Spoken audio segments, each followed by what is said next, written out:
Hi guys, in today's video I'm showing you how to edit videos in TikTok.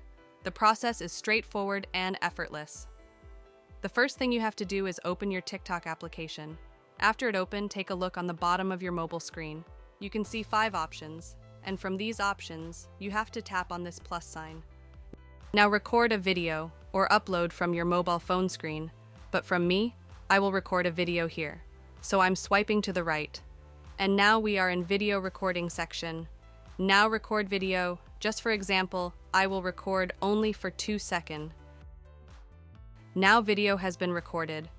Tap on this tick icon, which is on the bottom right.